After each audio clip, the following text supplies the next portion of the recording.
Hello दोस्तों, नमस्कार, जय हिंद, राधे राधे। क्या हाल चाल है भाई आप सभी लोगों के। आशा करती हूँ आप सभी लोग अच्छे होंगे, मस्त होंगे, स्वस्थ होंगे और अपनी पढ़ाई बहुत ही बेहतरीन तरीके से कर रहे होंगे। तो फटाफट से आप सभी लोग एक बार सेशन के साथ जुड़ जाएंगे और हम लोग अपनी हिंदी की क्लास को स्टार्ट कर लेंगे। तो क्या हाल चाल है भाई बच्चा पार्टी, एक बार जल्दी से आप लोग बताएंगे कैसे हैं आप सभी लोग। हाँ जी, तो देखिए, आप लोगों को ये मैं पहले ही बता चुकी थी कि अभी वीक के अंदर हमारी क्या होने जा रही है, 2 क्लासेस होने जा रही है क्योंकि हमारा सिलेबस बहुत बड़ा है ना? और जिस रफ्तार से हम लोग चल रहे हैं, वो थोड़ी-सी अभी धीमी है, तो थोड़ा-सा उसको बढ़ाने की आवश्यकता हो चुकी है। बुधवार को हमारी क्लास होती है जैसा कि आप लोग जानते हैं और अब भी आज के दिन भी हमारी कक्षा होगी, ठीक है? तो इस तरह से हमारी अब वीक में 2 क्लासेस होंगी और मैंने ये भी आपको बताया है आने वाला जो हमारा हफ्ता होगा उसमें वीक में 3 क्लासेस होंगी, सिर्फ 2 वीक ऐसा होगा। उसके बाद से फिर आपकी क्लासेस ऑलमोस्ट 2 ही, लेकिन 2 तो चलेंगी ही चलेंगी, ठीक है? क्योंकि हमारा सिलेबस काफ़ी सारा है और आपको पता है कि अक्टूबर जो हमारा मंथ है वो ऑलमोस्ट छुट्टियों वाला माहौल आ जाता है। एक दीपावली का जो पर्व आ रहा है और उसके बाद फिर हमारा छठ पूजा आ जाता है जिसकी वजह से एक छुट्टियों का माहौल बन जाता है और बच्चे फिर उसमें सिलेबस हमारा पीछे हो जाता है। तो उसको नज़र में रखते हुए मैंने इस तरह से आपका सिलेबस थोड़ा-सा खींचने का प्रयास करा है जिस पे मैं आज की आपकी कक्षा ले रही हूँ। हाँ, अब दूसरी चीज़ ये है कि आज की कक्षा आपको इस तरह से दिख रही है, आपको लग रहा होगा कि अरे! ये क्या है मैम? तो आपको जिस तरह से पता है कि पर्व है, आपके भी पर्व हैं, हमारे भी त्योहार हैं और मेरा भी फ़ास्ट रहने वाला है, जिस कारण से ये कक्षा आज आपको इस तरह से दिखाई देगी, ठीक है? तो बिल्कुल भी आप लोग ये मत सोचिएगा, देखो मैं चाहती तो मैं इसको बाद में शिफ्ट कराती, लेकिन बाद में शिफ्ट कराने के बाद फिर आपका वीक में 3-3 4-4 क्लास रखना, वो ज़्यादा हो जाएगा, है ना? तो अपने समय पर क्यों ना हम चैप्टर को खत्म कर लें। अब इस चैप्टर को भी आप देखोगे तो मैंने इसलिए आज के दिन ये चैप्टर रखा क्योंकि मोस्टली ये जो टॉपिक होते हैं जैसे कि आप मेरे पीछे देख पा रहे हैं तत्सम, तद्भव, लोकोक्ति, पत्र लेखन। इसमें अगर हम पत्र लेखन को भी हटा दें और तत्सम, तद्भव और लोकोक्ति को देखें तो ये वो टॉपिक है बेटा जिसमें आपको पढ़ना होता है, जिसमें आपको सिर्फ मुझे थोड़ा बहुत समझाना बाकी आपको याद करना होता है। लोकोक्तियाँ आप याद करोगे, क्वेश्चंस जितने प्रैक्टिस करोगे उतना आपका अच्छा होगा, है ना? तो बेटा जी ये करना आपको होगा लेकिन मेरे पास एक सिलेबस में ये कंटेंट है यानी एक टॉपिक है तो मुझे ये आपको पढ़ाना भी है। अब इसके अंदर क्या-क्या चीज़ें मेरे द्वारा आपको समझाई जाएँगी जिसको आप समझकर आसानी से इसे याद कर सकते हैं वो आज की कक्षा में मैं आपको पढ़ाऊँगी। ठीक है? तो इस नज़रिए से आज की कक्षा जो है वो महत्वपूर्ण है और आपको एक आइडिया दे देगी कि लोकोक्तियाँ हमें कैसे तैयार करनी है, तत्सम तद्भव हमें कैसे तैयार करने हैं और पत्र लेखन यानी पेपर में अगर पत्र लेखन आ जाता है तो वो हमें कैसे लिखना होता है। क्लियर है बात मेरी यहाँ तक? ठीक है? तो इस क्लास को देखो होता क्या है आज की क्लास ना आपको ज़्यादा प्रोडक्टिव लगेगी। प्रोडक्टिव का मतलब क्या होता है? बाकी कक्षा में जब आप आते हो तो आपका ध्यान इधर-उधर की बातों में, लोगों से बातें करने में भटक जाता है। लेकिन आज आपको केवल मैं दिखाई दूँगी और आज की कक्षा में आप बहुत अच्छे से टॉपिक को समझ भी पाएँगे एकदम पढ़ भी पाएँगे और आपका ध्यान भी इधर-उधर की बातों में भटकेगा ही नहीं। ठीक है बेटा जी? तो चलिए आज की क्लास को करते हैं स्टार्ट जिसमें हम लोग करने वाले हैं कौन-कौन सा टॉपिक? हम सबसे पहले करेंगे तत्सम तद्भव, ठीक है? इसके बाद हम करेंगे लोकोक्तियाँ और फिर हम करेंगे पत्र लेखन। ठीक है बेटा जी? तो चलिए स्टार्ट करते हैं। सबसे पहले हम तत्सम तद्भव देखेंगे, फिर लोकोक्तियाँ और फिर पत्र लेखन। ओके। तो सबसे पहले आते हैं तत्सम और तद्भव होते क्या हैं? मैम ये क्या चीज़ है? हमें तो समझ में ही नहीं आते हैं, है ना? ये कहाँ से आए? इनका उद्भव कैसे हुआ? बहुत सारे सवाल होंगे आपके दिमाग में। देखो बेटा, अगर थोड़ा-सा इतिहास, थोड़ा-सा आपको कहानी की जैसे सुनाती हूँ, ठीक है? ध्यान से सुनना। पता है बेटा, हमारा जो इतिहास रहा है ना? एक अपना इतिहास रहा, जब हमारा हड़प्पा सभ्यता आई, फिर वैदिक काल आया, है ना? धीरे-धीरे विकास होता गया, फिर मुगल आए, खिलजी आए, मुगल आए, ऐसे धीरे-धीरे करते हुए पूरा एक वंशजों का काल रहा है। ये आपको एक हिस्ट्री में आप पढ़ते होंगे। लेकिन अगर मैं हिंदी के इतिहास के बारे में बात करूँ, तो हमारे सामने जो भाषा का रूप आया, वो वैदिक काल से आया था। क्योंकि आपने जैसा कि हड़प्पा सभ्यता में पढ़ा हो या पढ़े आगे चलकर कि हड़प्पा सभ्यता जो इंडस वैली सिविलाइजेशन जिसको अंग्रेजी में हम कहते हैं, ये जो हमारी सभ्यता थी, इस सभ्यता की जो भाषा थी, वो आज तक पढ़ी नहीं जा सकी है। क्यों? कारण इसका ये है कि वो उल्टे से सीधे की ओर लिखते थे और ये इनके जो अक्षर होते थे, वो अधिकतर चित्रात्मक होते थे। ज़्यादा अवशेष भी नहीं मिले, जो अवशेष मिले हैं, वो अभी तक समझे नहीं जा सके हैं। इतना पता चला है कि ये लोग बही खाते बनाते थे, तो कुछ चीज़ें समझ में आई, पर बहुत अधिकतर इनकी भाषा समझ में नहीं आई और इनकी भाषा को आगे तक ले जाने वाले लोग भी नहीं, क्योंकि हड़प्पा सभ्यता समाप्त हो चुकी थी।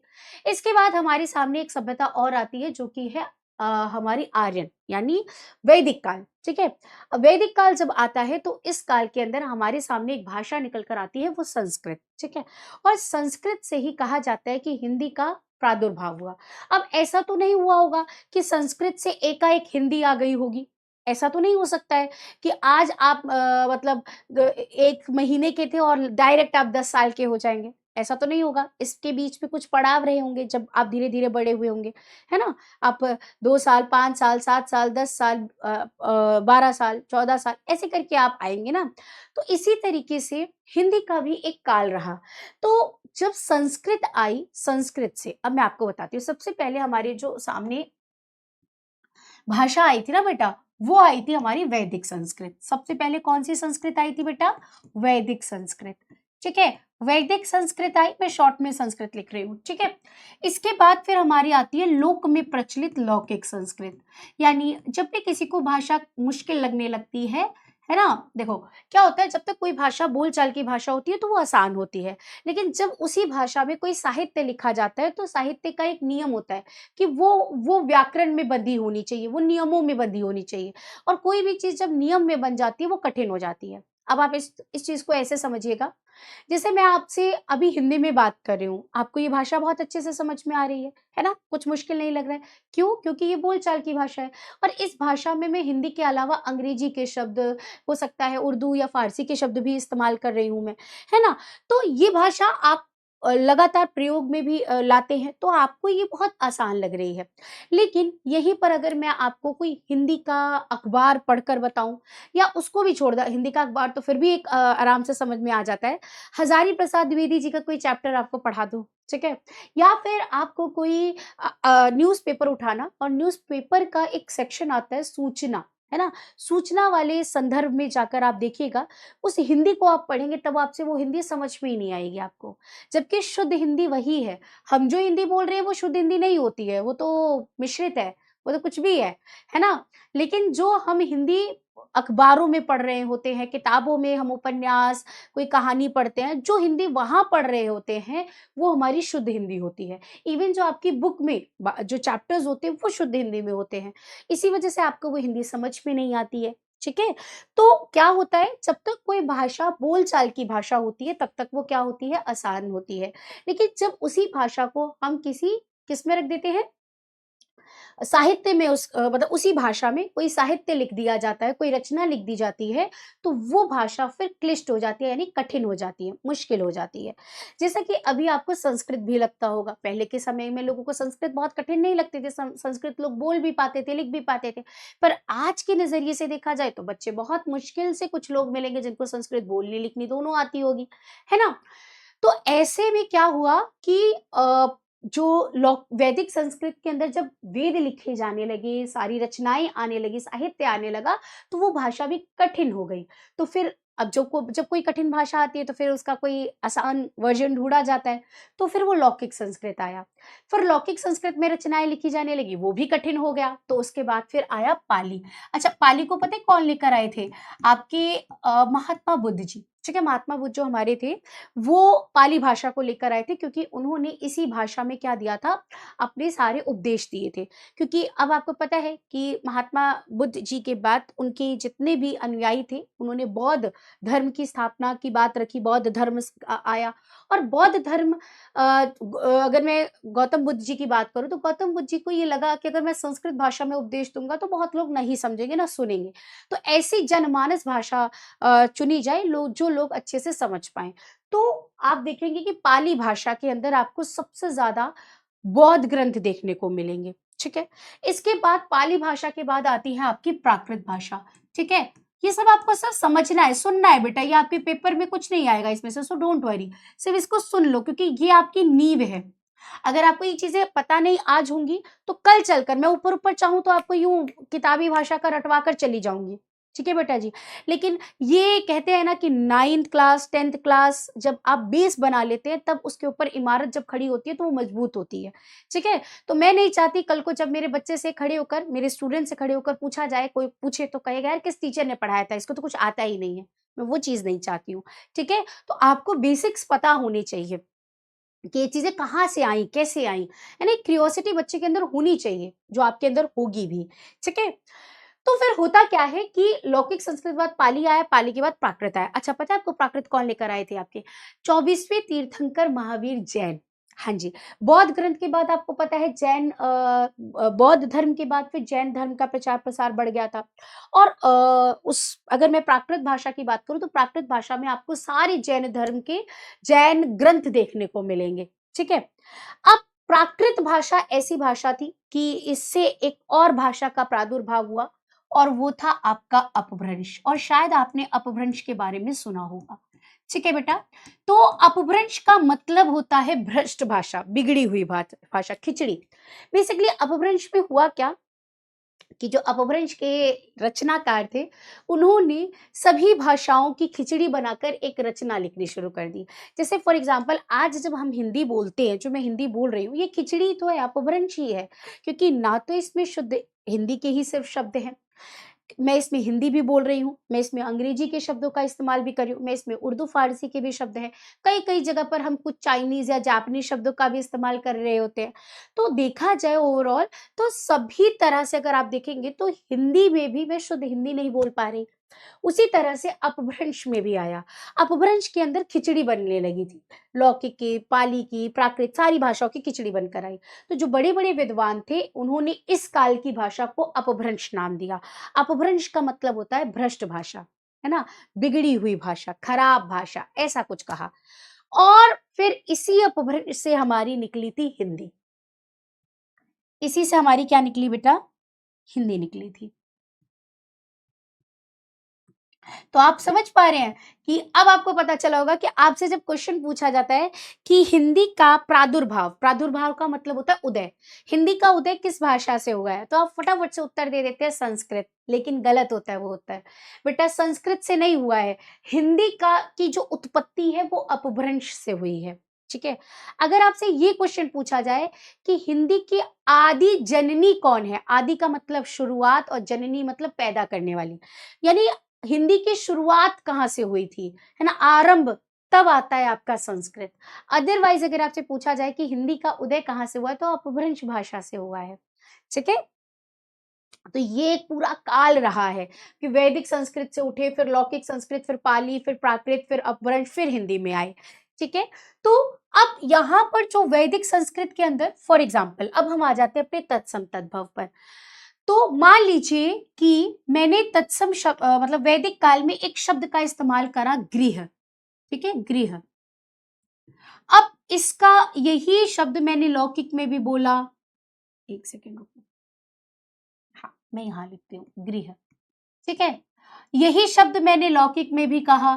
ठीक है, यही शब्द मैंने पाली में भी कहा, यही शब्द मैंने प्राकृत में यूज करा, फिर अपभ्रंश में यूज करा, और हिंदी में आके एज इट इज यही शब्द मैंने हिंदी में भी ले लिया।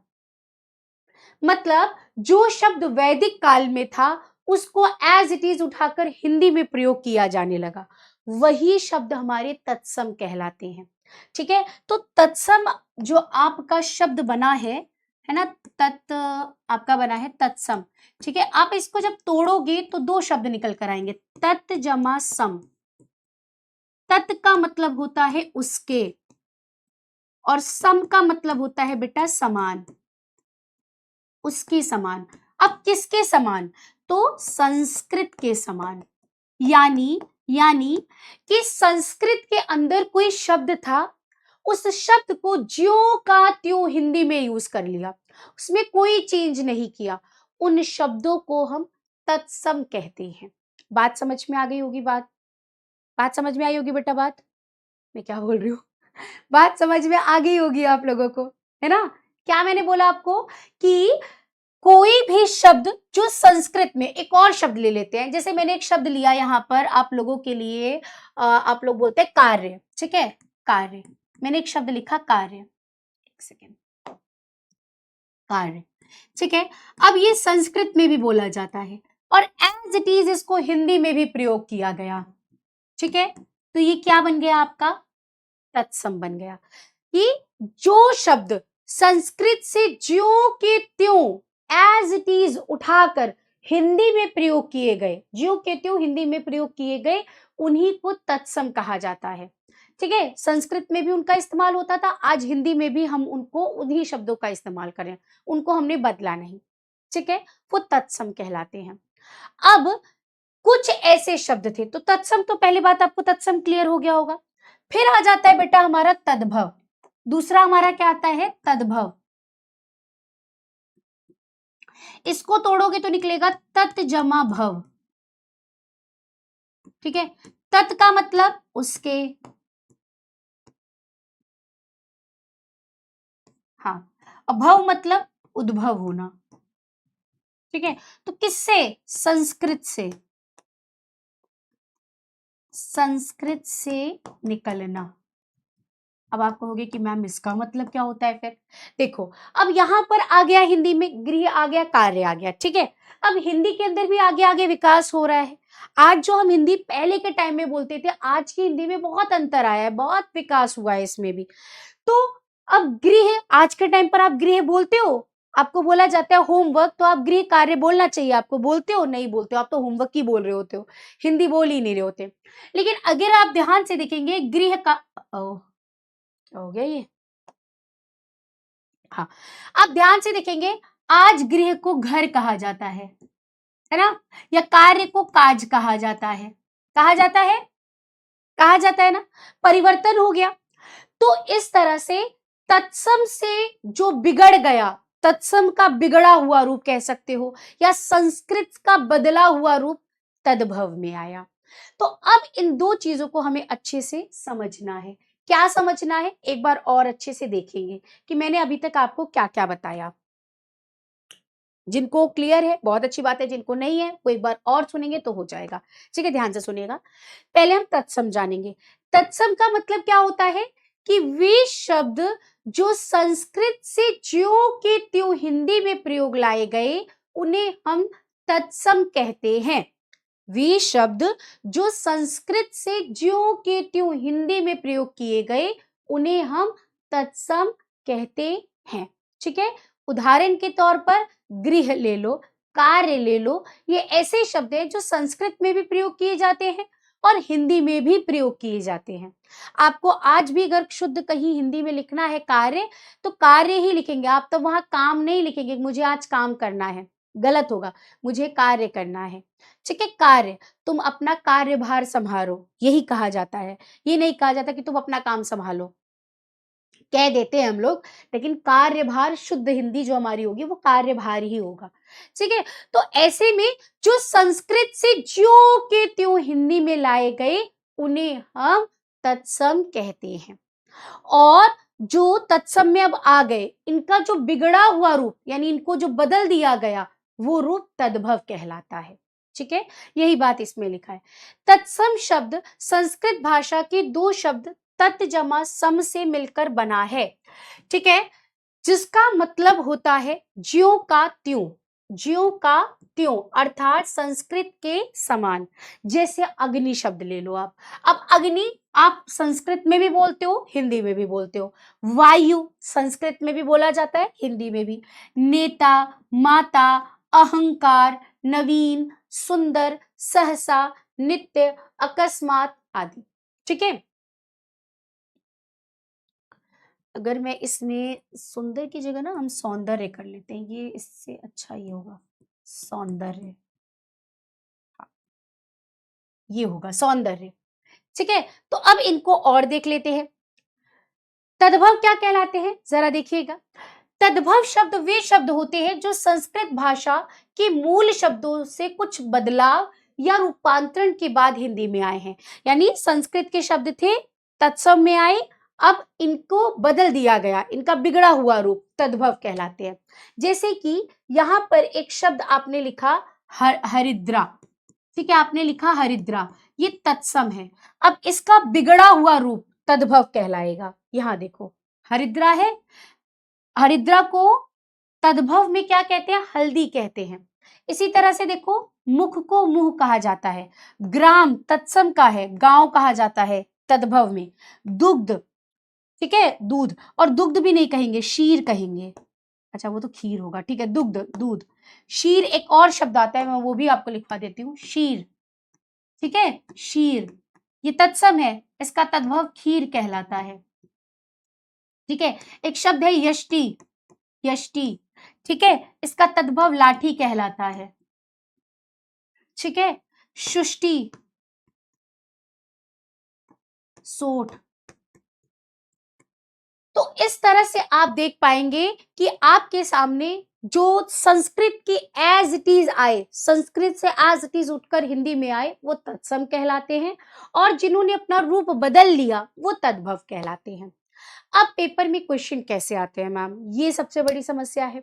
तो हम पहले क्वेश्चन समझते हैं कि क्वेश्चंस कैसे आएंगे, और अब हमें याद करना रहता है। सबसे मेन चीज ये है कि हम कितने शब्द याद करेंगे मैम, ऐसे तो याद करने के लिए बहुत सारे शब्द हो जाएंगे, ऑब्वियसली याद तो करना पड़ेगा, ठीक है। इसके लिए कुछ शब्द मैं यहाँ आपको करा दे रही हूँ, कुछ मैं आपको शॉर्ट नोट्स प्रोवाइड कराऊंगी, आप उसमें से याद कर लीजिएगा।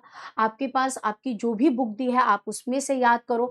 पर डे 2, 7, 8, 10 जिसकी जितनी कैपेसिटी हो उतना आप 10 से 5 सिर्फ शब्दों को पढ़ो। मैं ये नहीं कहूंगी रटो या याद करो, नहीं, सिर्फ पढ़ लो आप इंटरेस्ट के लिए कि अच्छा हल्दी को हरिद्रा कहते थे, हमें तो पता ही नहीं था, है ना। यष्टि को लाठी कहा जाता था, पता ही नहीं था। शीर को खीर कहा जाता, नहीं पता था। अक्षी को आंख कहा जाता है। तो ये चीजें आपको एक क्यूरियोसिटी भी लेकर आएंगी, यार हम संस्कृत में ये कहते हैं, हिंदी में से ये कहते हैं, ठीक है। तो ऐसे याद कर सकते हो। हाँ, अब इनको पेपर में पहचान करना आ जाए तो वो कैसे करना होगा, उसकी ट्रिक मैं आपको बता देती हूँ। पहले मैं आपको कुछ बताती हूँ, रुको ट्रिक्स बता देती हूँ, फिर आपको ये शब्द कराऊंगी तो आपको और अच्छे से समझ में आएगा। ट्रिक, ठीक है।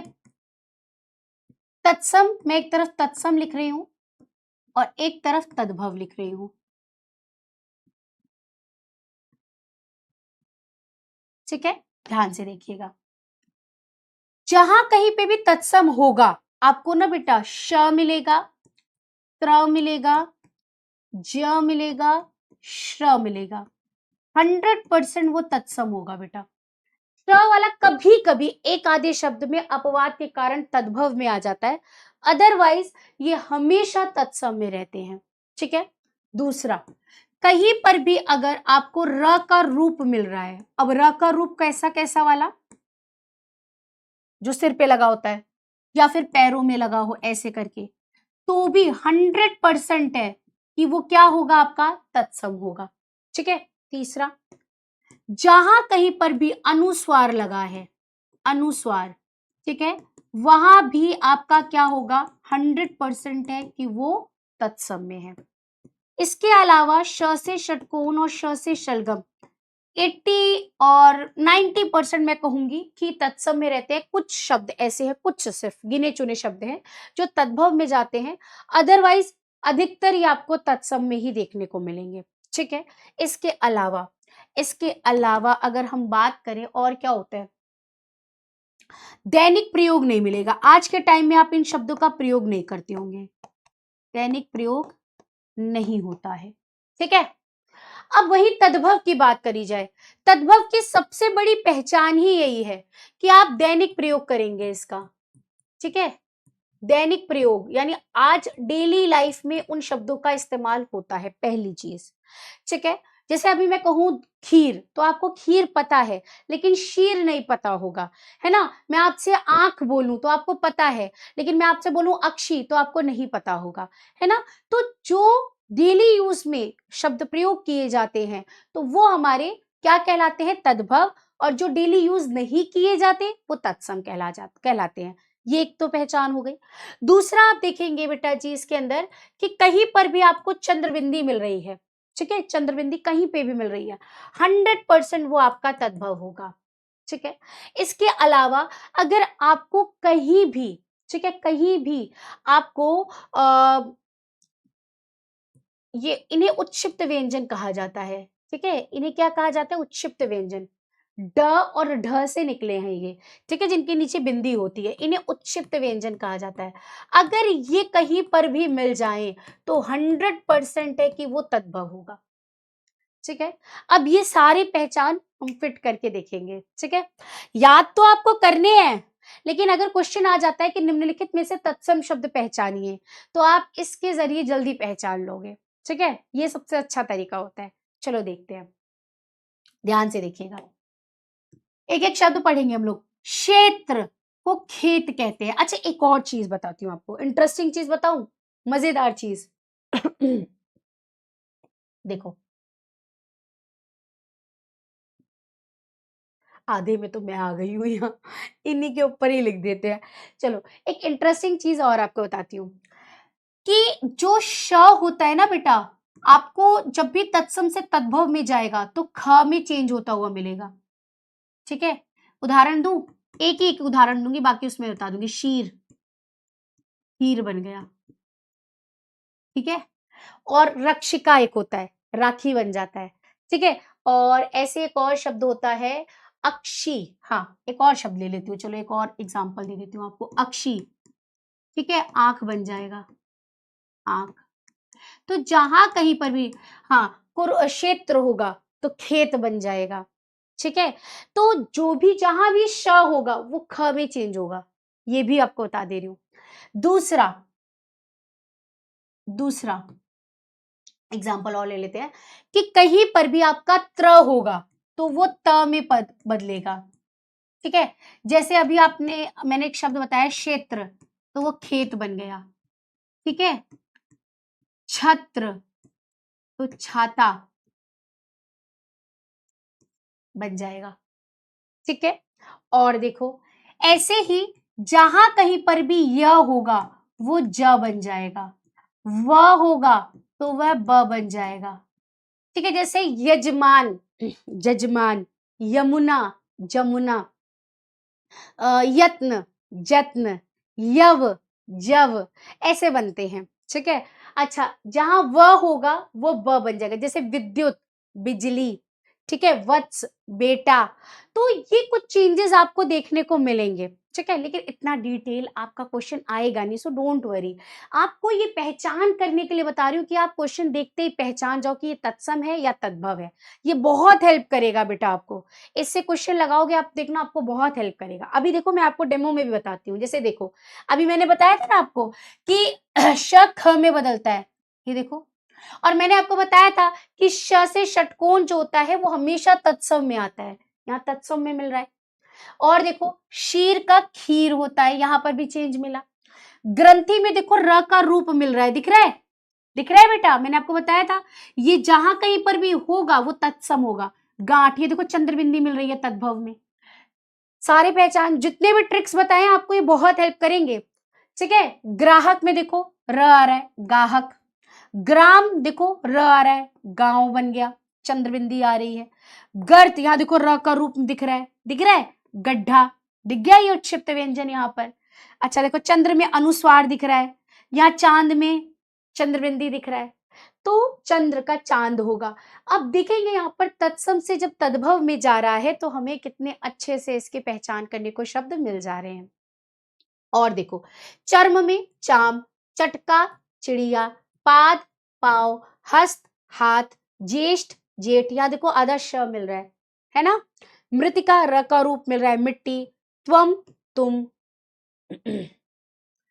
चलिए, अच्छा एक और होगा, हाँ, एक सेकेंड, यहां से था ना, हाँ। अस्थि, अस्थि हड्डी, सर्प सांप, आम्र आम, अंगुली उंगली। हाँ, यहाँ पर ये तो ये गलत है, ये गलत दिया है, अंगुली नहीं होता है, अंगुष्ठ का, लेकिन अंगुष्ठिका होता है, लेकिन अंगुष्ठिका जो होता है वो आई थिंक अंगूठे के लिए होता है, ये गलत दिया है, यहाँ बिंदी आएगा, अंगुली, हाँ, उंगली होता है। अंधकार, अंधेरा, अट्टालिका अटारी, अग्र आगे, अश्रु आंसू, अर्ध आधा, मनुष्य मनुज। अब देखो आपको मैंने कहा था य से ज में बदलता है, दिख रहा है, मनुष्य में य है, य से ज गया है। और देखो अग्नि आंख, अक्षी आंख, ठीक है। आगे देखते हैं, अध आज, आश्रय आसरा, आश्चर्य अचरज, उलुक उल्लू, उष्ट्र ऊट, उज्ज्वल उजाला, एकत्र इकट्ठा, ओष्ठ होठ, कज्जल काजल, कपूत कबूतर, कृपा कृपा, कृष्ण कृष्ण किशन। इसके बाद आ जाइए आप, कार्य काज, काष्ठ, यहाँ देखो कार्य में भी यह है, यह में जो ज में बदला है, काष्ठ काठ, कूप कुआं, कोष्ठ कोठा, ठीक है। इसके बाद ये मैंने आपको बता ही दिए। चलिए अब कुछ क्वेश्चन तत्सम के लगा लेते हैं और तद्भव के भी देख लेते हैं, ठीक है। इतना सा ही टॉपिक था हमारा तत्सम तद्भव का। अब आपको यहाँ पर देखना है कि किस तरह के क्वेश्चन पेपर में पूछे जाते हैं, ठीक है। मैं आपको प्रैक्टिस कराऊंगी, आप लोग कमेंट्स में जरूर आंसर करिएगा, ठीक है। ये आपकी बहुत अच्छी प्रैक्टिस होगी। अस्थि का तद्भव शब्द क्या होगा? कलश, हड्डी, अनु, अप्र। तो हमने अभी पढ़ा था अस्थि हड्डियों को कहा जाता है ना बेटा। तो यहां पर हमारा ऑप्शन बी क्या हो जाएगा? राइट हो जाएगा। नेक्स्ट क्वेश्चन, काठ का तत्सम शब्द क्या होगा? काठ का तत्सम शब्द क्या होगा? अब मान लो मुझे काठ का तत्सम शब्द नहीं पता है, मान लो मुझे इसका तद्भव नहीं आता, तत्सम नहीं आता, तो मैम के ट्रिक याद करेंगे, ठीक है। अरे मैडम ने तो बताया था कि ड़ आएगा तो वो तो तद्भव होता है, क्रॉस। अच्छा, मैम ने बताया था जहां कहीं पर भी श से षटकोण आता है वो तत्सम होता है। अच्छा इसको छोड़ देते हैं और देख लेते हैं, डाल, इसमें भी कोई तत्सम जैसा नहीं है। या फिर से ड़ में बिंदी आ गई, ये भी नहीं होगा। तो बचा क्या? Option B. हमें नहीं भी आता होगा ना बेटा, हम ट्रिक के जरिए आंसर सही कर सकते हैं, ठीक है। और देखिए, कृपा का तत्सम क्या होगा? अब इसमें भी आप देख सकते हैं, लेकिन यहाँ पर सारे तत्सम दिख रहे हैं, है ना। यहाँ हमें पता होना चाहिए। अब कैसे? कृपा का मतलब तो बहुत इजी है, कृपा होना, है ना, ये तो हमें इतना पता ही होता है ना, आपकी कृपा हो, है ना। एक गाना भी है, इसमें भजन भी है कि आपकी कृपा से मेरा काम हो रहा है ना, सब आपकी कृपा से। तो यहाँ पर कृपा तो होगा नहीं, क्रिया तो बिल्कुल गलत है, और दया होगा ही नहीं। ऑप्शन से भी हम आंसर लगा लेते हैं, और बहुत इजी ऑप्शंस आएंगे पेपर में बेटा, आराम से आप कर लोगे, बस थोड़ी सी प्रैक्टिस करनी है। इसका मतलब ऐसा नहीं है कि आपको शब्द याद नहीं करने, करने तो पड़ेंगे। अब जैसे मैंने यहाँ पर कराया, कितना मिनट लगा? हार्डली 5 मिनट लगा आपको। 5 मिनट आपने रिवाइज करा, 5 मिनट किसी दिन और कर लो, 5 मिनट किसी दिन और कर लो, याद हो जाएगा। इसी तरह से जो मैं शॉर्ट नोट्स में आपको दूंगी, उसे भी 5-5 मिनट के स्लॉट्स में डिवाइड करके याद कर लो, हो जाएगा। चिड़िया, चिड़िया का तत्सम पक्षी, चटका, खग, गौरैया। अच्छा, अब यहां पर अगर हम देखें तो खग पक्षी को कहते हैं, ये भी गलत। गौरैया भी नहीं होगा, पक्षी भी नहीं होगा, चटका हो जाएगा। और ले लेते हैं जेठ का तत्सम, है ना। हमारे यूपी में तो जेठ को वैसे भी एक ओहदा मिला हुआ है, जेठ के ऊपर तो कितने सॉन्ग गाए जाते हैं, है ना। हमारे यहाँ हिंदी महीनों में जेठ का एक महीना भी होता है, इसके ऊपर एक गाना भी है, जेठ की दोपहरिया में पाँव जले है मोरे पाँव जले है। तो जेठ का को क्या कहा जाता है? अब यहाँ पर देखो, ऑप्शन से तो लगा नहीं सकते मैडम, दो दो यहाँ पर दिख रहे हैं, चलो इसका मतलब हमें याद होना चाहिए। लघु तो होगा नहीं, बड़ा भी नहीं होगा। जेठ का मतलब ही होता है कोई बड़ा हो, है ना, ये होता है, लेकिन हमें मतलब नहीं बताना, हमें शब्द बताना है, तो ज्येष्ठ हो जाएगा, ठीक है। चलो, अचरज का तत्सम क्या होगा? विस्मय, चकित, आश्चर्य, अचंभा। तो यहां पर हम देखेंगे कि तत्सम से मिलता जुलता, मैडम ने बताया था ज का य हो जाता है, लेकिन यहाँ तो विस्मय में भी हो रहा है। विस्मय में अचरज नहीं आता, ये गलत है। चकित तो होगा ही नहीं, अचंभा भी नहीं होगा, आश्चर्य हो जाएगा, ठीक है। चलिए आगे, हाथ का तत्सम रूप क्या होगा? तो हाथ का हस्त होता है, ये तो बहुत इजी है। नेक्स्ट, शीर का तद्भव हमने बहुत बार पढ़ लिया, श ख में बदलता है, और हमने कई बार पढ़ा है, तो खीर हो जाएगा, ठीक है। नेक्स्ट, ग्रंथि का तद्भव रूप क्या होगा? ग्रंथि, गड्ढा, गांठ, गांव, खीर। तो यहां पर ना तो गड्ढा होगा, ना ही गांव होगा और ना ही खीर होगा, गांठ हो जाएगा। ठीक है, क्लियर है? चलिए, ग्राहक का तद्भव रूप क्या होगा? तो ग्राहक का वैसे भी गाहक, कई बार कह देते हैं ना कि अभी अभी जाओ, अभी ग्राहकों का आने का टाइम है, कुछ लोग गाहक बोल देते हैं, है ना। वो तद्भव आया ही ऐसे है कि ग्राहक बोलना था उन्हें, पर वो ग्राहक नहीं बोलने से वो गाहक बन गया, है ना। जैसे आजकल बहुत जैसे मैं कई बार बुलवाती हूँ कि आपके आसपास के नाम, ऐसे कुछ नाम होंगे जैसे राजेंद्र या सुरेंद्र। आपको पता है आज हमारे आस पड़ोस के लोग कैसे बुलाते हैं? सुरेंदर, ओ महेंद्र, इधर आओ महेंद्र, सुरेंद्र, है ना, ऐसे बुलाया जाता है। गलत होता है वो, एकदम गलत होता है। सुरेंद्र, महेंद्र होता है। अब हम बोल देते हैं आज मैडम ने हमको बहुत सारा गृह कार्य दे दिया। अरे हमारी मातृभाषा बहुत अच्छी है, हम लोग ऐसा बोल देते हैं। अरे मातृभाषा मतलब कुछ भाषा होती है, हमारा सही शब्द होगा मातृभाषा। मातृभाषा मतलब माँ की भाषा। मातृ और मात्र में अंतर होता है, लेकिन हम गलत बोल रहे हैं। गलत बोलते बोलते फिर वही मुंह पे बैठ जाएगा, यही वाली गलती होगी।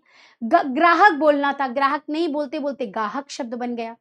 ठीक है, चलिए, मिट्टी का तत्सम रूप क्या होगा? तो यहां पर भी आप आराम से ऑप्शन से आंसर लगा सकते हैं। जमीन तो नहीं हो सकता क्योंकि इसमें तत्सम नहीं दिख रहा है ना। मैम ने तत्सम का ट्रिक बताया था, यहां पर री का रूप दिख रहा है तो मृतिका हो गया। पांव का तत्सम क्या होगा? पैर, पाद, टांग या पंजा। तो यहां पर हमारा पाद हो जाएगा। ठीक है, हाँ, पाद भी और पद भी कहते हैं। चलिए, ग्राम का तद्भव रूप कौन सा है? गड्ढा, गांव, ग्राहक, खीर। ये तो बहुत आसान सा है। ग्राम गांव को कहते हैं, ये तो आपको पता भी होगा। आपने सुना होगा ग्राम पंचायत, गांव की पंचायत, है ना। सांप का तत्सम सर्प। ठीक है, तो ये आराम से कर लोगे आप। मनुज, मनुष्य को कहते हैं, ये बहुत इजी है। तो देखो अभी हमने कुछ पढ़ा और तुरंत क्वेश्चन लगा लिया, हो गया ना। जब आप अभी कर सकते हो तो बाद में भी कर सकते हो, बस थोड़ी सी प्रैक्टिस करनी होती है बेटा। एक बार थोड़ा सा शब्दों को पढ़ो, फिर उसके एमसीक्यूज लगाओ। जितने एमसीक्यूज लगाओगे उतने आपके क्वेश्चन अच्छे होंगे। ठीक है, चलिए, यहाँ पर हमारा तत्सम खत्म। अब हम करेंगे तद्भव। एक सेकेंड दीजिएगा मुझे बस।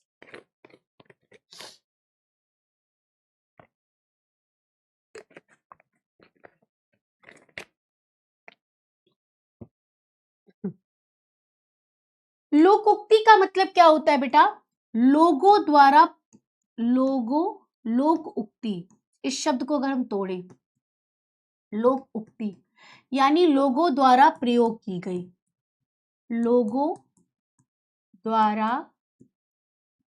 उक्ति मतलब होता है प्रयोग की गई, यानी लोगों ने उसका प्रयोग किया। ठीक, अब कई पुरानी बातें होती हैं जो लोग कई टाइम से बार बार वही पारंपरिक रूप से प्रयोग करते आ रहे हैं, उसी को लोकोक्ति कहा जाता है।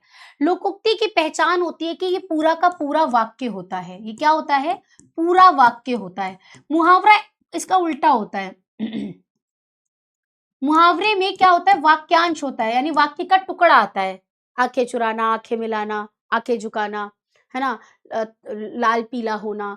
तो आप देखोगे उसके अंदर कि आपको वाक्यांश मिलेगा, यानी वाक्य का टुकड़ा मिलेगा। लेकिन आप लोकोक्ति के अंदर आएंगे तो लोकोक्ति के अंदर आपको पूरा का पूरा वाक्य देखने को मिलेगा। इसमें कुछ भी समझने वाली चीज नहीं है, इसमें टोटली याद करना है। ठीक है, तो अब मैं यहाँ कुछ आपको लोकोक्ति करवा दे रही हूँ, कुछ आपको मैं नोट्स पे दे दूंगी, उसे याद करके प्रैक्टिस कर लेना। ठीक है, चलिए, लोकोक्ति शब्द लोक जमा उक्ति शब्दों से मिलकर बना है, जिसका अर्थ होता है लोक में प्रचलित उक्ति या कथन। ठीक है, किसी विशेष स्थान पर प्रसिद्ध हो जाने वाले कथन को लोकोक्ति कहते हैं। ठीक है, चलो अब इसको थोड़ा सा जान लेते हैं, एक एक करके पढ़ लेते हैं। अपना रख पराया चख। ठीक है, अपना रख पराया चख, अपनी वस्तु की रक्षा और दूसरों की वस्तु का उपयोग करना। अपना हाथ जगन्नाथ, स्वयं किया हुआ काम फलदायी होता है। आसान, आसमान से गिरा खजूर पे अटका। कई बार आप लोगों ने सुना होगा ना कि आसमान से टपका और खजूर पर आकर अटका। तो वही कि किसी कार्य को पूरा होते होते बाधा उत्पन्न हो जाना, कोई काम पूरा नहीं हुआ कि तब से दूसरी बाधा आ जाए। फिर अंत बुरे का बुरा, यानी अंत बुरे का, यानी बुरे का अंत बुरा ही होता है, बुरे परिणाम का बुरा ही होगा। अंत भला सब भला यानी अंत भला तो सब भला, परिणाम अच्छा है तो सब कुछ अच्छा होता है। अंधा क्या चाहे दो आंखें, उपयोगी वस्तु का मिल जाना। अंधा क्या चाहता है? दो आंखें चाहता है, इसका मतलब उपयोगी वस्तु मिल जाना। अंधी पीसे कुत्ता खाए, यानी परिश्रमी की चिंता न करने पर उसका फल दूसरों को मिल जाता है। ठीक है। अंधों में काना राजा, मूर्खों के समाज में कम ज्ञान वाला भी सम्मानित होता है। ठीक है। अक्ल बड़ी या भैंस, कई बार आप लोगों ने इस्तेमाल करा होगा। शारीरिक शक्ति की अपेक्षा बुद्धि की शक्ति अधिक बड़ी होती है। कई बार जब आपसे पूछा जाता है ना कि अक्ल बड़ी है या भैंस, तो आप बोलना अक्ल बड़ी होती है, भैंस नहीं। ठीक है। अपना पैसा खोटा हो तो परखने वाले का क्या दोष। ठीक है। तो कहने का अर्थ, अपने अंदर अवगुण हो तो दूसरे को हम बुरा क्यों कहेंगे। अपने घर कुत्ता भी शेर होता है, ये तो बहुत इस्तेमाल करते हैं। अपने स्थान पर निर्बल भी अपने आप को बलवान प्रकट करता है। अकेला चना भाड़ नहीं फोड़ सकता, यानी अकेला व्यक्ति कुछ नहीं कर सकता। अशरफियां लूटे और कोयले पर मुहर, मूल्यवान वस्तु को नष्ट करना और तुच्छ वस्तु की चिंता करना। आंखों का अंधा नाम नैन सुख, आंखों का वो अंधा है और नाम उसका नैन सुख है, यानी गुणों से ना होना पर नाम उसका गुणवान जैसा होना। ठीक है, ये वाली बात हो गई। आई मौज फकीर की, दिया झोपड़ा फूक। वैरागी किसी भी वस्तु का मोह नहीं करता, उसने जब सब कुछ छोड़ दिया तो उसके लिए सोना चांदी महल सब बेकार होता है। ठीक है। आगे नाथ न पीछे पगहा, ये लाइन आप लोगों ने शायद अपने घर पर बहुत बार इस्तेमाल करते हुए सुनी होगी, है ना, कि आगे नाथ न पीछे पगहा, इनके ना आगे नाथ है न पीछे पगहा है, ऐसे करके आपने सुना होगा, है ना। यानी ना आगे नाथ, यानी उसका ना किसका मालिक होना और ना उसका कोई सगा संबंधी होना, कोई सगा संबंधी ना होने पर निश्चिंत होना। आटे के साथ गुण भी पिसता है, ये भी कई बार आप लोगों ने इस्तेमाल किया होगा। अपराधी के साथ निरपराधी भी पिस जाता है। आधी तज सारी को धाए, आधी मिले न सारी पाए, लालच से कुछ नहीं मिलता। आम के आम गुठलियों के दाम, दोहरा लाभ उठाना। फिर आए थे हरि भजन को ओटन लगे कपास, किसी महान कार्य को लक्ष्य बनाकर आए थे और कोई छोटे से काम करने लगे। ठीक है, सोच कर तो आए थे कि हम टॉप करेंगे और यहाँ पर अब पास होने के लाले पड़े हो, तो ये वाली बात हो गई। अभी मतलब सोच कर आए थे कि इस बार तो हम क्लास में मतलब फोड़ कर रख देंगे एकदम 99, हम टॉप करेंगे, और यहाँ पर अब अंतिम समय आते आते भगवान करे बस पास ही हो जाऊं, है ना। तो ये वाली बिल्कुल लोकोक्ति यहाँ बैठेगी, क्या बैठेगी कि आए थे हरिभजन को ओटन लगे कपास। उठी पैठ आठवें दिन लगती है, अवसर रोज रोज नहीं आता है। उतर गई लोई तो क्या करेगा कोई, निर्लज बन जाने पर किसी की चिंता न करना।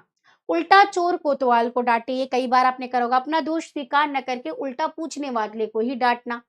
ऊंट के मुंह में जीरा, आवश्यकता से बहुत कम प्राप्त होना। ऊंची दुकान फीकी पकवान, दिखावटी कार्य। ठीक है, चलिए आगे बढ़ते हैं। क्वेश्चन कर लेते हैं इसके फटाफट से। अब इसी तरह से मैं आपको शॉर्ट नोट्स में भी कुछ पंक्तियां दे दूंगी, मतलब लोकोक्ति दे दूंगी, आप उसे पढ़ लीजिएगा, प्रैक्टिस कर लीजिएगा। जितने मैं दे रही हूँ एटलीस्ट उतने को तो याद कर लेना। ठीक है, चलो। अंधा क्या चाहे दो आंखें, अभी हमने पढ़ा था, ये मुहावरा तो नहीं होगा, लोकोक्ति होगा, गलती आ गया यहाँ पर, देखो इसको अब हम अभी ठीक कर देते हैं, तब से तुम लोग आंसर करो।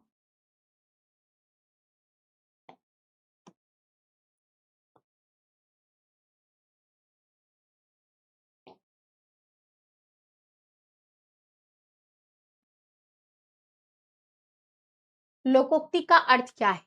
तो लालची व्यक्ति सब कुछ चाहता है, उपयोगी वस्तु का मिल जाना, बुरा व्यक्ति सुधर नहीं सकता, मेहनती व्यक्ति सफल हो जाता है।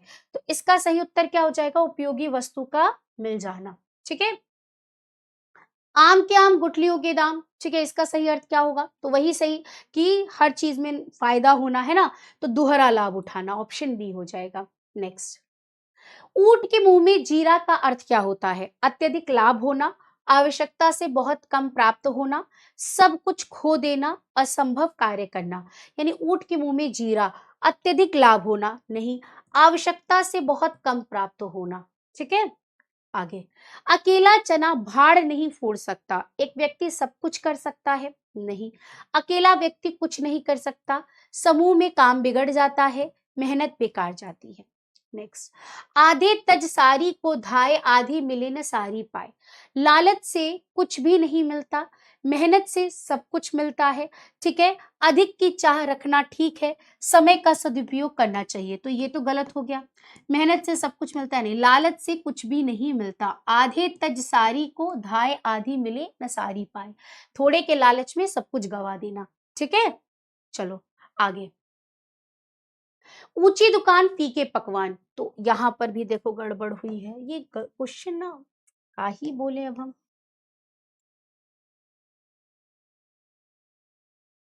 जहां आएगा मुहावरा, नहीं, लोकोक्ति, लोकोक्ति। दिखावटी कार्य करना, स्वादिष्ट भोजन, सस्ते सामान, दूसरे की नकल। तो इसका उत्तर क्या हो जाएगा बेटा जी? कि ऊंची दुकान फीके पकवान, स्वादिष्ट भोजन, रास्ते का सामान, दूसरों की नकल, नहीं, दिखावटी कार्य। अपना हाथ जगन्नाथ का क्या अर्थ होता है? यानी दूसरों पर निर्भर रहना, स्वयं के किया हुआ कार्य फलदायी होता है, बिल्कुल ठीक।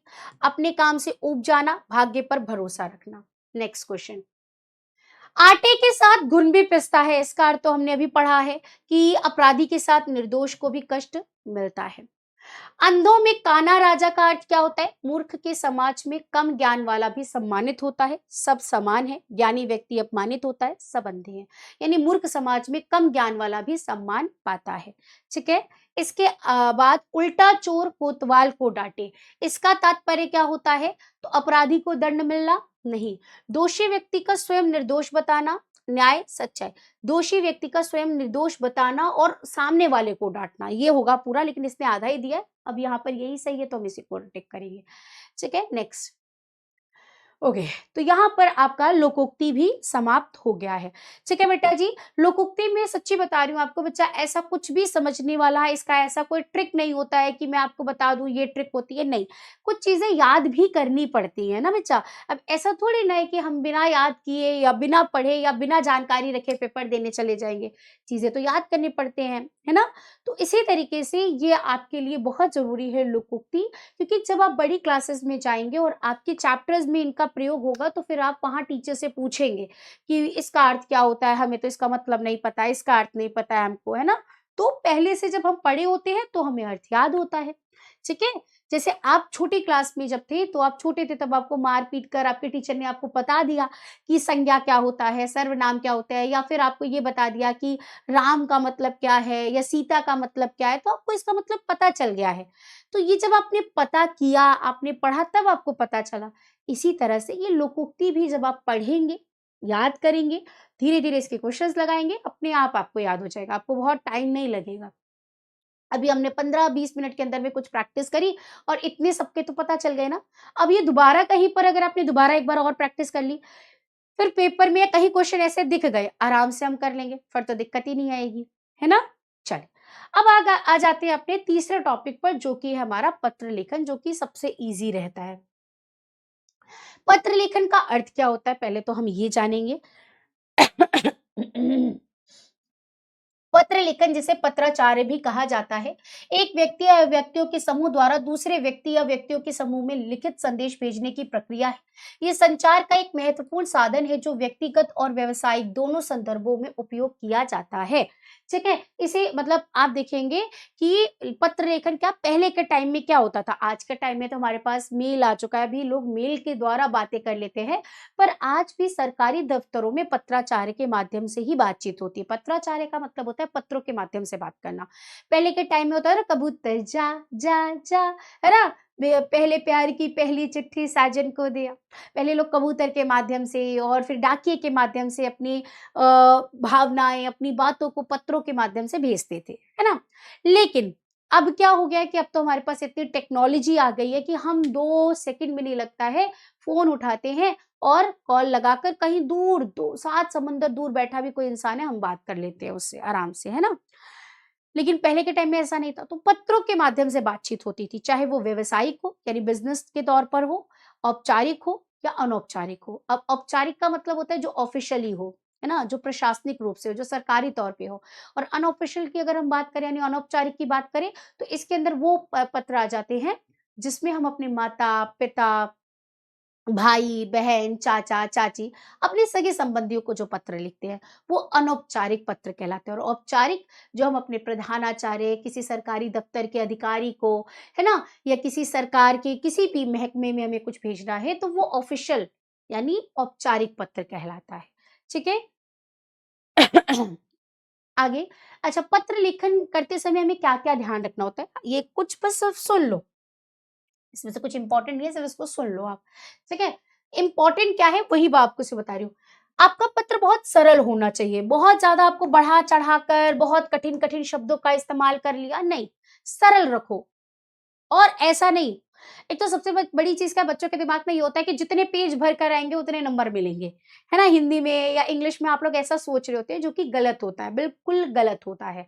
पहली चीज़ तो ये दिमाग में आप फिट कर लीजिए कि पत्र आपको बहुत बड़ा नहीं लिखना है, 1 पेज के अंदर आपका पत्र आ जाना चाहिए। हाँ जी। 1 पेज के अंदर आपका पत्र खत्म हो जाना चाहिए। ज़्यादा से ज़्यादा अगर किसी की राइटिंग बहुत बड़ी-बड़ी आ रही है, हालाँकि नहीं होनी चाहिए चीज़, हो रही तो सवा पेज, इससे ज़्यादा आपका पत्र जाना ही नहीं चाहिए। पहली बात, सवा पेज में भी नहीं जाना चाहिए।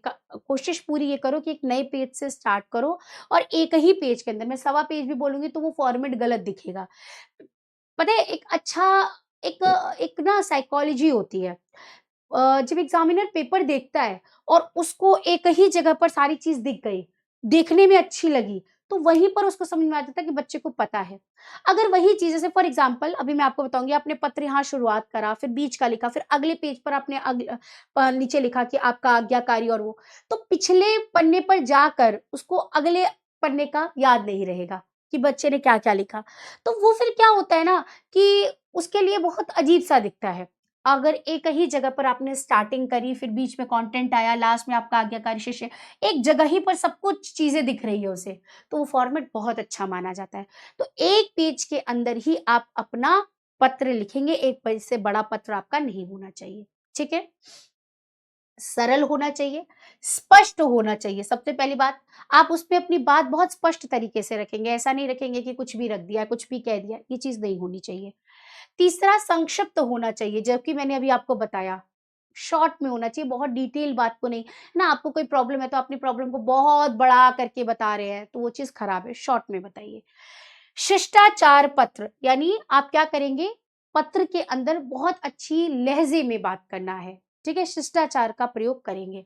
इसके बाद केंद्र में मुख्य विषय, यानी आपका मुख्य विषय भी आना चाहिए, वो चीज़ मैं अभी आपको बताऊँगी। चलो, पत्र हमारे 2 प्रकार के होते हैं, औपचारिक और अनौपचारिक। हमारे पेपर में अधिकतर औपचारिक पेपर ही आते हैं, मतलब पत्र आते हैं, तो हम वही पढ़ेंगे, ठीक है? औपचारिक का मतलब होता है जिसमें हम अपने प्रधानाचार्य को, ठीक है ना? सरकारी दफ्तर में, सरकारी कामकाज में भेज रहे होते हैं, ठीक है? तो उसमें आ जाते हैं। और अनौपचारिक जो हमारे सगे-संबंधियों को भेजा जाता है, ठीक है? सगे-संबंधियों को भेजा जाता है जो। ठीक है बेटा जी? चलो। अब देखो, ये रहा पत्र। इस तरह से जब आप पत्र लिखकर आओगे, डेफिनिटली एग्जामिनर को बहुत अच्छा लगेगा कि एक ही पेज पर पूरा पत्र आ गया है। शॉर्ट में अपनी बात भी कह दी और अपना टॉपिक भी कंप्लीट कर दिया। चलिए देखते हैं कैसे करना है। सबसे पहले हमने क्या रखना होता है बेटा? सबसे पहले हमें रखना होता है सेवा में, ठीक है? सेवा में रखा। फिर हमने रखना होता है श्रीमान प्रधानाचार्य जी। अच्छा, पहला क्वेश्चन क्या है देखो, प्रधानाचार्य को पत्र आकस्मिक अवकाश है, तो यानी अचानक से आपको कोई छुट्टी लेनी है, तो उसके लिए आपको पत्र लिखना है, ठीक है? तो श्रीमान प्रधानाचार्य जी, केपी इंटर कॉलेज स्कूल, जो भी आपके स्कूल का नाम है आप वो स्कूल का नाम रख देंगे, जहां पर वो स्कूल पढ़ता है वो रख दिया इलाहाबाद। फिर आप दिनांक रखेंगे, ठीक है? अब बड़ी क्लास में आएंगे ना, वैसे मैं दिनांक ऐसे तो नहीं कहती हूँ, दिनांक हमें इस तरह से रखना चाहिए। फॉर एग्जाम्पल आपका कोई भी डेट आपने रख दी उसमें, ठीक है? फिर वो मान लीजिए फरवरी है, फरवरी, इस तरह से 2000, इस तरह से लिखना चाहिए। ठीक है, ये ज़्यादा अच्छा माना जाता है। पर आपकी जितने भी मैंने अभी उत्तर माध्यमिक बोर्ड की पुस्तकें देखी हैं और पैटर्न देखा है, उसमें दिनांक इस तरह से दिया जाता है। हालाँकि हिंदी फॉर्मेट के अंदर अगर पत्राचार्य की देखा जाए तो दिनांक इस तरह से ही लिखना अच्छा माना जाता है। फिलहाल के लिए आप इस तरह से लिख कर आ सकते हैं, कोई दिक्कत नहीं। आप इस तरह से भी लिखेंगे तो भी कोई दिक्कत नहीं है। डेट सही रखनी है आपको बस, ठीक है? इसके बाद आपको उसके अगली लाइन में क्या रखना है? विषय रखना है, ठीक है? एक लाइन छोड़ दीजिएगा, फिर विषय रखिएगा, फिर एक लाइन छोड़कर महोदय रखिएगा, ठीक है? विषय लिखा, विषय लिखने पर अब विषय क्या होता है कि जिस बारे में आप पत्र लिख रहे हैं, वो आपको यहीं से उठा लेना है, आकस्मिक अवकाश हेतु, यहीं से उठा लिया, ठीक है? यहाँ लिख दिया, आकस्मिक अवकाश हेतु प्रार्थना पत्र। प्रार्थना पत्र भी लिखना चाहते हैं, नहीं अवकाश हेतु भी यहाँ तक भी लिखकर छोड़ते हैं तो भी चलेगा, ठीक है? चलिए, इसके बाद महोदय, सविनय निवेदन ये है, महोदय के नीचे ही आपका सविनय आएगा। सविनय निवेदन है कि आज विद्यालय आते समय मेडिकल चौराहे पर मेरी साइकिल का स्कूटर से टकरा गई, जिससे मेरे दोनों पैरों और सिर पर चोट लग गई है। यद्यपि मैंने प्राथमिक उपचार कर लिया है, परंतु दर्द के कारण कक्षा में उपस्थित होकर अध्ययन करने में असमर्थ हूँ। अतः अब अतः वाली लाइन अगली लाइन में आएगा, ठीक है? अगले पैराग्राफ में, अतः आपसे निवेदन है कि मुझे दिनांक 15 व 16 सितंबर 2025 तक 2 दिन का अवकाश प्रदान करने की कृपा करें। धन्यवाद, आपका आज्ञाकारी शिष्य। नाम नहीं लिखना जाता है, क ख ग लिखकर छोड़ दिया जाता है। ये सही फॉर्मेट होता है, ठीक है? आपके टीचर्स हो सकता है आपको नाम लिखवा रहे हो, ऐसे तो लिखवाएंगे नहीं, पर लिखवा भी रहे हैं तो बेटा सही फॉर्मेट तो यही होता है, ठीक है? इसी तरह से आपका पत्र लिखा जाता है और 10th क्लास में भी आओगे तो आपको यही एक फॉर्मेट मिलेगा भी, ठीक है? तो ये आपका एक सही पत्राचार्य का फॉर्मेट औपचारिक पत्र का होता है।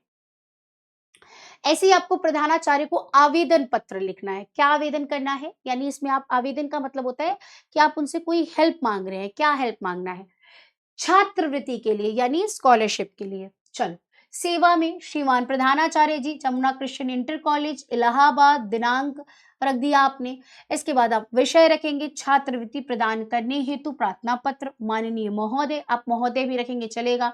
सविनय निवेदन है कि मैं आपके विद्यालय की कक्षा 9वीं अ का छात्र हूँ। मैं सदैव ही अपनी कक्षा में उत्तम अंकों से उत्तीर्ण होता रहा हूँ।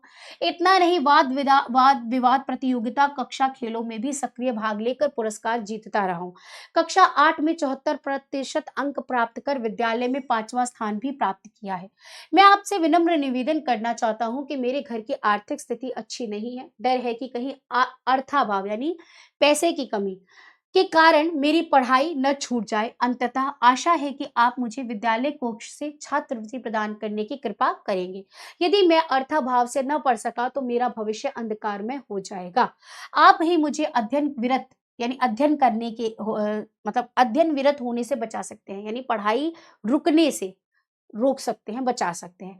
इसके लिए मैं आपका बहुत आभारी रहूंगा। धन्यवाद सहित, ठीक है? आपका आज्ञाकारी शिष्य क ख ग, ठीक है? ये आपका सही फॉर्मेट होगा। एक और ले लेते हैं। मनुष्य नगर अधिकारी को एक मुख्य नगर अधिकारी के पत्र लिखना है शहर की सफाई कराने के लिए। तो इसमें देखो कैसे लिखेंगे आप? सेवा में मुख्य नगर अधिकारी, नगर निगम, इलाहाबाद, दिनांक। अब इलाहाबाद की जगह जो भी आपका वो पड़ रहा है, शहर का नाम पड़ रहा है, आप उसको वहां मेंशन कर दीजिए, ठीक है? किसी का लखनऊ है, किसी का बाराबंकी है, किसी का आपका भाई झांसी है, किसी का जौनपुर है, किसी का कुछ भी आ रहा है, काशी बनारस आ रहा है, तो आप उसको रखिए, ठीक है? वैसे इलाहाबाद तो है नहीं, इसको चेंज कर लीजिएगा आप, ठीक है? विषय चौक क्षेत्र में स्वच्छता व्यवस्था सुधार हेतु प्रार्थना पत्र। महोदय, निवेदन है कि आजकल इलाहाबाद नगर की सड़कों की सफाई, यहाँ पर ना प्रयागराज कर लेना, हर जगह पर इलाहाबाद की जगह पर प्रयागराज की सड़कों की सफाई व्यवस्था संतोषजनक नहीं है। नगर की सड़कों पर सर्वत्र गंदगी फैली हुई है, नालियों में गंदा पानी सड़ रहा है, जिसमें दुर्गंध के कारण अनेक बीमारियों के फैलने की आशंका है। गंदगी के कारण मच्छर पैदा हो सकते हैं। चौक बाजार नगर का मुख्य व्यवसायिक केंद्र है। नगर के सभी वर्गों के लोग यहाँ अपनी आवश्यकता अनुसार दुकानदार सामान खरीदने आते हैं। नालियों और सड़कों की गंदगी ग्राहक के मन पर कुप्रभाव डालती है। वे इस गंदगी को देखकर दोबारा इस ओर नहीं आते। दुकानदारों के व्यवसाय पर इसका बुरा असर पड़ रहा है। अंततः आपसे देखो, अब ये अगले पर आया, अच्छा नहीं लग रहा है ना आपको भी देखने में? ये मेरे पास जगह नहीं थी, मेरे को थोड़ा-सा बड़ा-बड़ा आप लोगों को दिखाना था, इसलिए मैं ले आई हूँ, लेकिन आप अपने पेजेज़ में एक पेज पर ही रखना। आपसे निवेदन है कि इस अव्यवस्था की ओर विशेष ध्यान दें। आप अपने स्वास्थ्य कर्मचारियों को यहाँ विशेष सफाई बनाए रखने का आदेश दें, ताकि यहाँ के निवासियों का जीवन बीमारियों से दूर रहे और व्यवसाय में वृद्धि संभव हो सके। भवदीय क, ख, ग। खत्म। ठीक है। लड़कियां हैं तो भवदिया, लड़के हैं तो भवदीय। शिष्य लड़का, शिष्या लड़की। तो इस तरह से आपका पत्र लेखन हो जाएगा। ठीक है बेटा जी। तो ये था ओवरऑल आपका पूरा आज का चैप्टर, जो कि हमारा पूरा टोटली रचनात्मक लेखन पर था, जिसमें मैंने आपको बताया कि आपको पत्र कैसे लिखना है। ये आपको अब अच्छे से समझ में आ गया है। क्या कहाँ गलतियां होती है ये भी मैंने आपको बता दी है। इसके अलावा आपको लोकोक्तियां याद करनी है, शॉर्ट नोट्स में भी आपको मिल जाएगा, उसे आप याद कर लीजिएगा। इसके बाद हमने तत्सम तद्भव पढ़ा। तत्सम तद्भव आपको याद करने, जो ट्रिक्स बताई उन ट्रिक्स को 1 से 2 बार पढ़कर और फिर क्वेश्चन लगाना, उन ट्रिक्स को ढूँढना। तत्सम में जाकर ढूँढोगे तो आपको मिल जाएगा, अरे यार ये तो मैम ने बताया था, ये तो तत्सम में दिख रहे हैं, है ना? ये सारी चीज़ें आप प्रैक्टिस करोगे, डेफिनिटली आपको कोई दिक्कत नहीं आएगी और ईज़ी क्वेश्चन रहेंगे, आप कर लोगे, अगर बस प्रैक्टिस करके जा रहे हो तो एग्ज़ाम में।